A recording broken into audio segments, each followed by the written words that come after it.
विवाह तय करके आया हूँ। सच? हमारी लाडू हमसे भी बड़े साहूकार के घर की बहू बनेगी। ऐसे धूमधाम से विवाह करेंगे कि वर्षों तक चर्चा होगी उसकी। चलिए तैयारी शुरू कीजिए।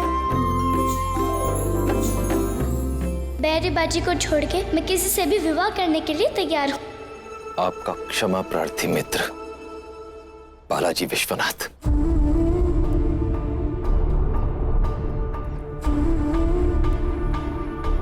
मालिक,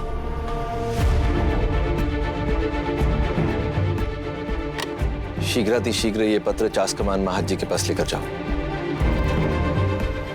ठहरो, पत्र मुझे दे दो। क्या कर रही है? पत्र वापस ले रही हूँ। राधा, ये पत्र महाज जी के पास पहुंचना बहुत आवश्यक है। पहुंचने से उसे रोकना अधिक आवश्यक है। दे दो। इनके सामने ही पत्र मांग रही हूँ। दे दोगे तो इनका अपमान नहीं होगा, किंतु नहीं दोगे तो मेरा अपमान अवश्य होगा।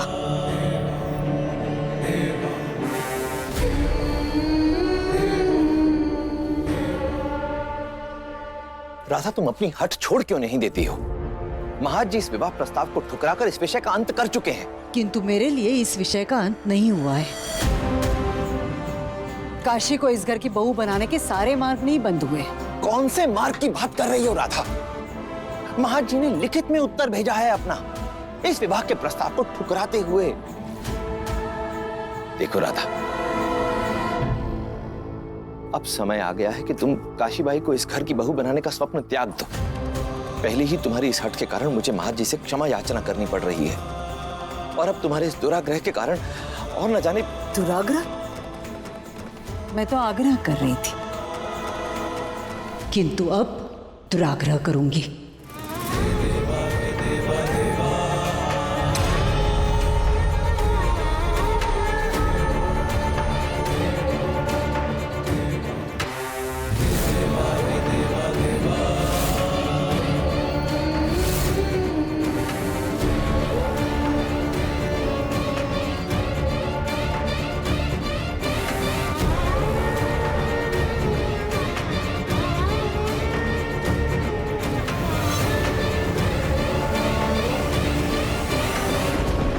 क्या कर रही हो?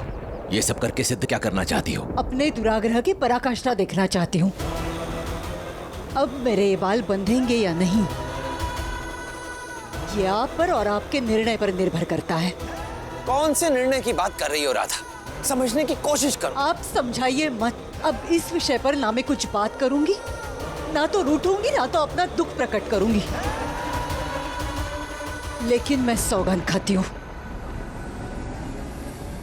अगर बाजीराव और काशीबाई का विवाह नहीं हुआ तो मैं अपने ये खुले बाल कभी नहीं बांधूंगी। ये बाल ऐसे ही खुले रहेंगे और मेरे दुराग्रह की याद दिलाते रहेंगे। बच्चों जैसी बातें मत करो राधा। पहले इस विवाह प्रस्ताव को वो लोग 2 बार ठुकरा चुके। अब मैं किस मुंह से उनके पास ये विवाह प्रस्ताव लेकर दोबारा जाऊं? अब इस विवाह प्रस्ताव को लेकर उन पर और दबाव डालना उचित नहीं है, क्योंकि यदि अब ये विवाह प्रस्ताव उनको भेजा तो महाज जी से मित्रता तो दूर की बात रही, उनकी शत्रुता मोल लेनी पड़ जाएगी। सीधे ही बोल दीजिए ना। आपकी मित्रता पर आँच ना है, इसलिए आप कोई कदम ही नहीं उठाना चाहते। आपको सेनाकर्ता का पद केवल इसलिए नहीं मिला है कि आप अच्छे योद्धा हैं, इसलिए भी मिला है कि आप एक कुशल राजनीतिज्ञ हैं। इसलिए इस समस्या का हल मुझे नहीं, आपको ढूंढना चाहिए। मैं मानती हूँ महाज जी साहूकार है, किंतु राजनीति का संतुलन तो वो भी देख रहे थे, इसीलिए धन देने से मना किया ना, कि बाकी राज्य उनसे रुष्ट ना हो जाए।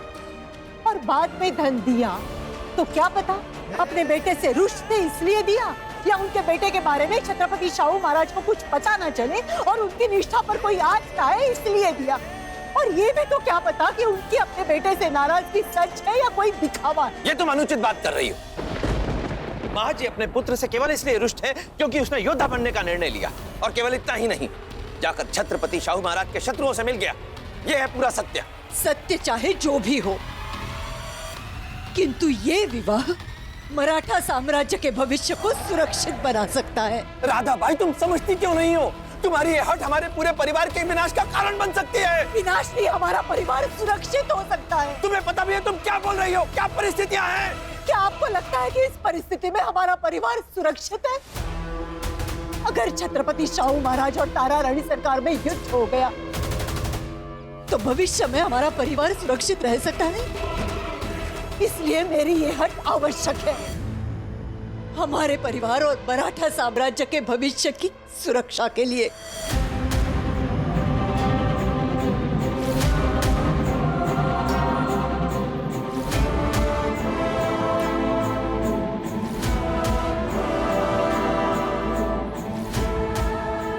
इधर आओ।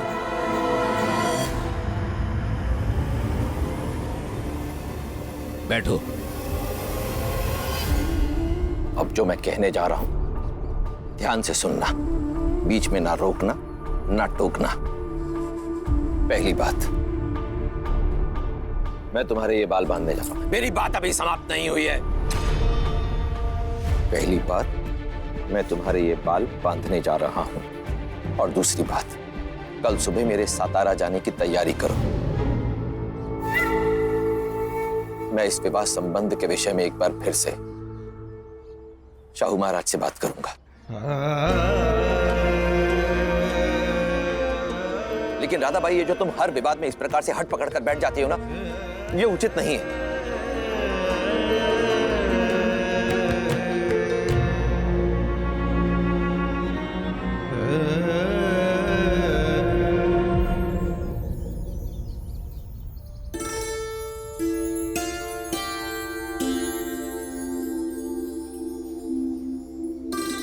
मोटिया छोटी, ये बाबा क्या कर रहे हैं? जिससे तुम्हारा विवाह होने वाला है उससे तुम्हारी कुंडली मिला रहे हैं। ये कुंडली क्या होता है? कुंडली में वर वधू के गुणों का मिलान होता है, और अगर कुंडली मिल जाए तो दोनों अपने दाम्पत्य जीवन में सदा सुखी रहते हैं और उनमें कभी झगड़े भी नहीं होते। मतलब मेरी और बैरी बाजी की कुंडली कभी भी नहीं मिलती होगी, क्योंकि हम दोनों इतने झगड़ते हैं।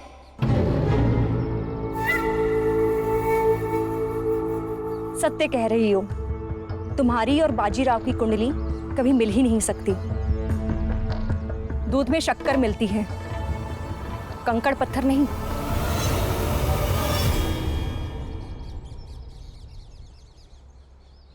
महाराज, महाराज, बालाजी एक प्रस्ताव लेकर आए हैं जिस पर आपका सुझाव चाहिए। अवश्य। क्या प्रस्ताव लाए हैं आप हमारे लिए? महाराज, प्रस्ताव आपके लिए नहीं, वो मैं अपने बड़े बेटे बाजीराव का विवाह महाजी कृष्ण जोशी की बेटी काशीबाई से करना चाह रहा था। ये तो बहुत खुशी की बात है। हमारे दोनों शुभ चिंतकों की मित्रता रिश्तेदारी में बदल जाएगी, सुखद होगा।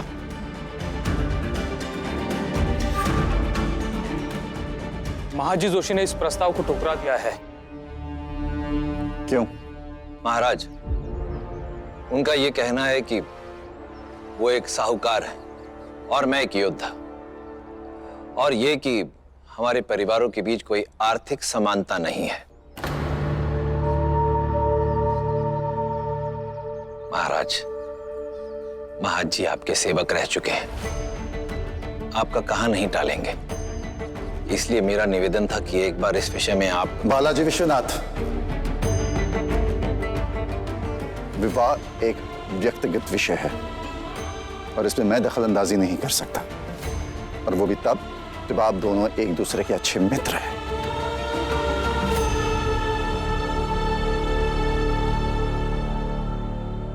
छत्तीस के 36 गुण मिल रहे हैं। सच? दाम्पत्य जीवन उत्तम होगा, अच्छी जोड़ी होगी। लड़के वालों को कल ही ये तिथि भेज देते हैं, क्योंकि 3 दिन बाद विवाह का एक अच्छा शुभ मुहूर्त है। पर 3 दिन बाद क्यों? थोड़े और दिन नहीं रुक सकते? इतने शीघ्र तक क्यों? क्योंकि बाजीराव की आई भी तो तुम्हें शीघ्र अतिशीघ्र अपने घर की बहू बनाना चाहती है ना। बैरी बाजी, एक बार चास क्या आ गया? हमारे जीवन को संकट और पीड़ा में डाल दिया। इस सब का बदला अवश्य लेंगे। लाडू, अरे लेकिन बदला क्यों लेना? सुनो तो लाडू। तिथि के साथ लड़के वालों को उपहार भी भेजेंगे शगुन के रूप में। उन्हें भी तो पता चले हम कोई निम्न स्तर के लोग नहीं। हाँ, और 11 प्रकार के आभूषण, मिठाइयाँ, 11 प्रकार के वस्त्र, ये सब उपहार में दे देंगे। और हर शकुन की थाल में एक एक स्वर्ण मुद्रा भी। और सुगंधित पुष्पों के साथ सजाकर भेजेंगे। हाँ।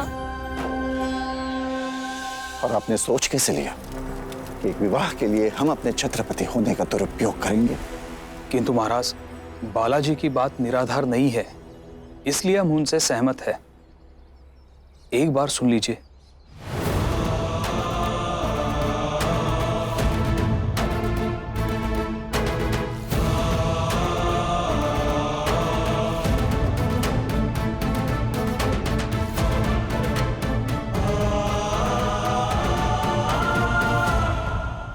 क्षमा करा महाराज, मेरा मंतव्य आपका अपमान करने का नहीं था। मेरा निवेदन तो ये था कि यदि ये विवाह हो जाता है तो ये विवाह संबंध मात्र मेरे और महाराज के परिवारों के मध्य ही नहीं होगा, अपितु आने वाले भविष्य में ये राज्य की सुरक्षा का अनुबंध भी सिद्ध होगा। अपनी सीमाओं में रह के बात कीजिए बालाजी। एक साधारण विवाह को राज्य की सुरक्षा और भविष्य से जोड़ने की कोशिश कर रहे हैं आप। महाराज, महाराज जी का बड़ा बेटा रानी साहिबा के लिए कार्य करता है, और कल जाकर अगर उन्हें आप और उनके बेटे में किसी एक को चुनना पड़े तो वो किसे चुनेंगे? जब भी आप भी ये बात अच्छी तरह से जानते हैं कि बूढ़े हो रहे बाप का सहारा उसका ज्येष्ठ पुत्र ही होता है। हाँ महाराज, यदि ये विवाह हो जाता है और कल को परिस्थितियां प्रतिकूल भी हो जाती हैं तो महाराज जी के एक और होगा उनका ज्येष्ठ पुत्र बाला जोशी, जिसकी निष्ठा महारानी साहिबा के प्रति है, और दूसरी ओर होगी उनकी प्रिय पुत्री काशीबाई और उसका सुहाग। और ये तो सर्वविदित है महाराज कि संसार का कोई भी पिता अपनी पुत्री के सुहाग के अनिष्ट के लिए कभी कदम नहीं उठाएगा। चाहे जो कुछ भी हो, हम महाराज जी के बेटे के किए का दंड उनकी पुत्री को नहीं दे सकते। महाराज जी ने हमारे सेना के निर्माण में हमारी बहुत मदद की है, और हम जबरदस्ती उनकी बेटी का विवाह आपके बेटे के साथ करा दें, ये उचित नहीं होगा। बालाजी, आप अपने मित्र और मित्रता की भावनाओं को कुचल सकते हैं, लेकिन हम अपने नागरिकों की निष्ठा का सम्मान करते हैं। किंतु महाराज, एकांत,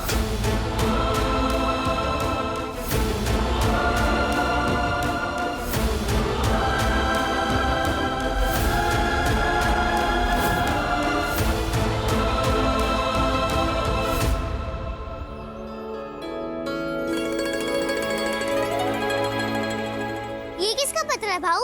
काशी का। दादा के लिए भेजा था, पर दादा ने तो फाड़ दिया, इसलिए मैं समेट के ले आया। क्यों ले आए? क्योंकि काशी मेरे मित्र है, और एक मित्र की दी हुई चीज संभाल कर रखना एक मित्र का धर्म होता है भाऊ। क्या पता कल आपको भी इसकी आवश्यकता पड़ जाए।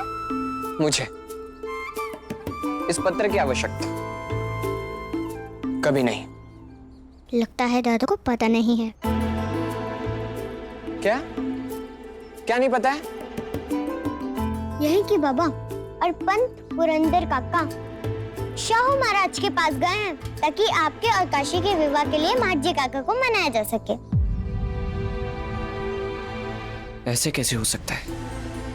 बाबा ने तो मुझे कहा था कि मेरा विवाह वहां नहीं होगा। भूल जाओ सब कुछ।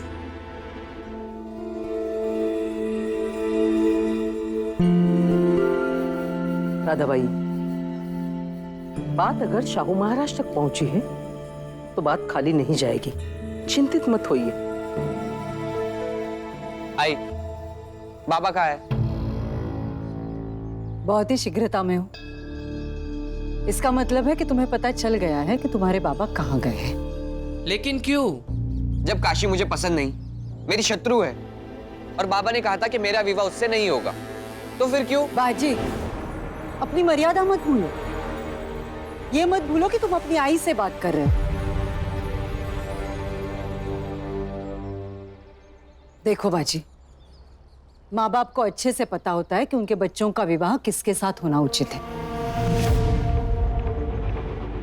अगर काशी तुम्हें शत्रु लगती है तो समझ लो कि तुम्हारा विवाह एक शत्रु से हो रहा है।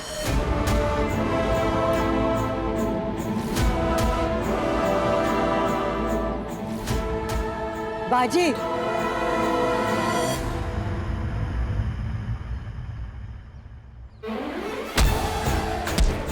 युद्ध के अलावा कुछ दिखता नहीं है क्या आपको?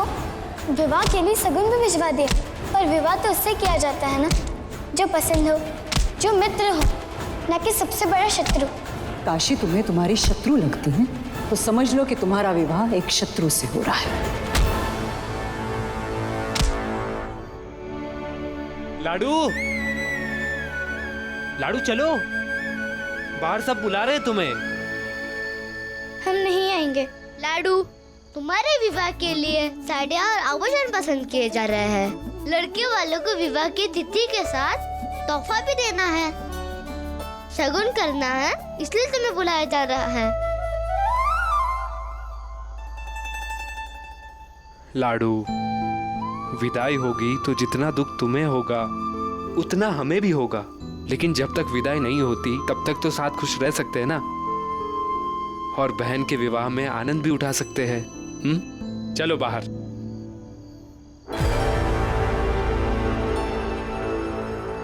लाडू, रस्म निभाओगी तभी तो सब कुछ होगा, और देखना तुम्हें अच्छा लगेगा ये सब करके। भाव अवश्य अच्छा लगेगा, लेकिन बैरी बाजी के डर से हमारा विवाह जल्दी कराया जा रहा है, और ये बात हमें बिल्कुल भी पसंद नहीं। लाडू, बाहर चलो और विवाह की तैयारियों में सम्मिलित हो जाओ, देखना तुम्हें भी अच्छा लगने लगेगा।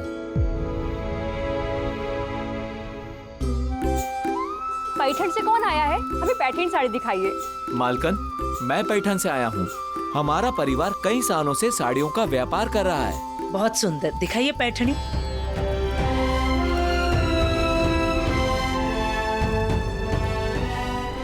लाडू कहाँ है? जल्दी से बुलाओ उसे। इस सब उपहार सामग्री को उसके हाथों से स्पर्श करवाना है, ताकि शीघ्रता से लड़के वालों को भेज सकूं। लाडू, हे लाडू। ये देखो, आ गई लाडू।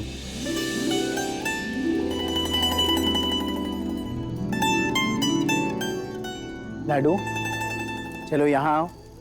वो पान सुपारी एक एक थाल में रखो, आओ। पर इससे क्या होगा बाबा?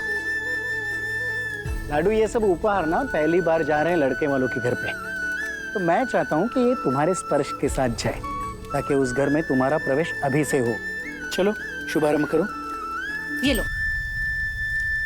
मालिक, क्या हुआ? दिखाई नहीं दे रहा? रस्म चल रही है। क्षमा कीजिए, परंतु छत्रपति शाहू महाराज के यहाँ से एक दूत आया है और वो आपसे तुरंत मिलना चाहते हैं।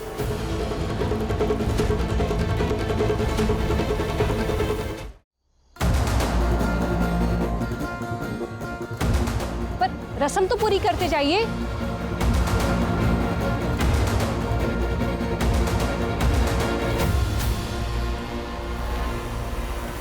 क्या संदेश है महाराज का? छत्रपति शाहू महाराज ने आपको शीघ्र अति शीघ्र बुलाया है। अति महत्वपूर्ण कार्य है। और इस अति महत्वपूर्ण कार्य का संदर्भ? क्षमा करें महाराज, इस बारे में मुझे नहीं पता है। विष्णुपंत जी से कहिए सातारा चलने की तैयारी शुरू करें। तुरंत प्रस्थान करना होगा। जी मालिक।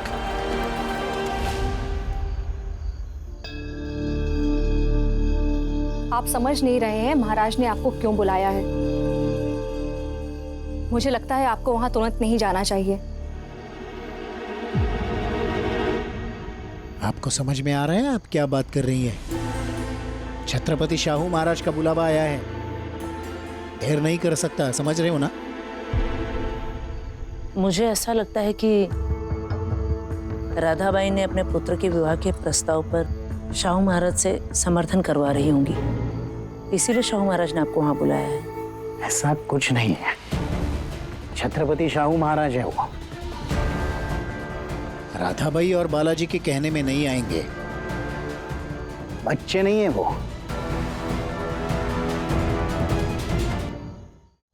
ताई सही कह रही हैं। शाहू महाराज का तो पता नहीं, लेकिन राधाबाई का कोई भरोसा नहीं है। मैं तो कहती हूँ कि जब तक काशी का विवाह नहीं हो जाता, हम अपने पुत्र बाला जोशी के पास चलकर रहते हैं। वहीं से लाडू का विवाह करके फिर चास कमान वापस आएंगे,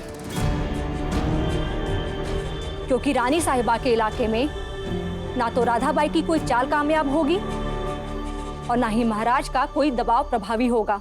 शिवबाई,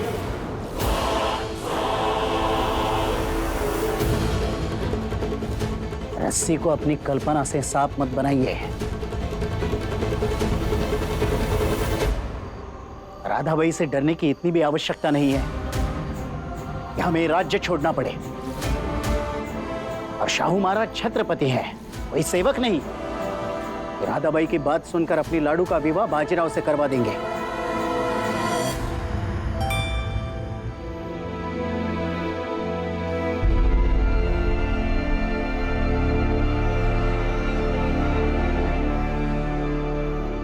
और फिर भी उन्होंने ऐसा कुछ किया या कहा, मैं अपनी पुत्री से इतना प्यार करता हूं, एक बार महाराज की बात मानने से भी इनकार कर सकता हूं।